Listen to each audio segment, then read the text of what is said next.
So I wanted to first ask you, what was the first album you bought with your own money? Ooh, that's a good question. I know that the first album I got, probably not with my own money, it was either Weird Al's Alapalooza, the one with the Jurassic Park song. And I do remember having Ace of Base's first album, like on cassette. That was, that pretty well explains everything about me.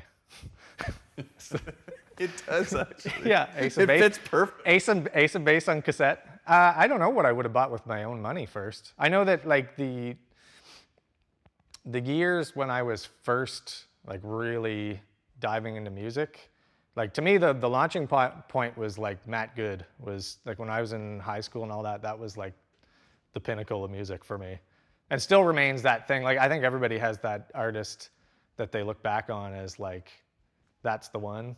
And it doesn't even to me it doesn't even matter if it's like it doesn't even really matter how good the music is. It's just like there's like a connection to something. And to me, it was at like Matt Good band when I was in high school was the one. So it probably was something like that. Did you get to see him live in Fredericton? Yeah, I've seen him live here. The first time I saw him was I never saw the band era because it was like it was one of those like Matthew Good band and then he went solo. The first time I saw him was 2002 in Halifax, like at Citadel Hill. It was like a festival thing, and it was right after the band ended. So, but I remember that was like mind blowing for me to see. And it was one of those things where it was like it was an all day festival. So you were there for like 10 or 12 hours watching bands. There's some other good stuff on there too. Like I think I would have first seen Joel Plaskett then, and the Trues were just kind of coming out of, the Buck 65 played. There's a bunch of neat stuff, and then Matt Good was the headliner that day. And I would have been in high school then, I think. So yeah, like it was, to see the artist that you admire the most after 12 hours of standing out in the heat, and like there's something about, I think there's a level of performance that like it was one of those things where as soon as that band walked on stage you could tell that they had their stuff together, kind of more so than, not more so than everybody that day, but like, there were some local acts earlier on. So to just see someone just confidently walk on stage, I remember being like, oh yeah, this is pretty amazing. When did you decide that you wanted to go into sound engineering? Oh, that was a pretty precise moment. So when I first moved to Fredericton, I went to UNB studying computer science. And it was part of the way through that year. In the first year of that program, there's a point, like I think around March or so, where they give you this opportunity to apply for co-op work. And it was literally during that process that I was doing these job interviews, and I was thinking like, these jobs are so dull that I just could not imagine doing that for a living. And I mean, now I sort of kick myself because I probably would have made a heck of a lot more money. But in my spare time, I was like sort of recording on my computer, that sort of thing, as a lot of people do. And I just sort of had this thought of like, I wonder if that is an option. Like, can I flip this and make that the career, and maybe programming as a hobby or something like that? And so I literally just started searching online. I found a school that taught it, and I was looking at their website, and somewhere on the site I saw a photo of City Hall, like Fredericton City Hall, and I was like, wait a minute, and then it turned out to be the Center for Arts and Technology.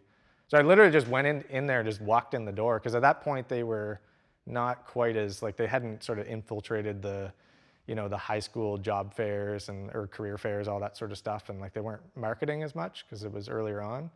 So they were a bit more under the radar. I literally just walked in the door and said, what's the scoop here? And someone gave me a tour. And so I ended up taking that course. But yeah, it all stemmed from just doing these co-op interviews in computer science and just deciding like, this is, like, the actual jobs that come from doing that work are like pretty dull.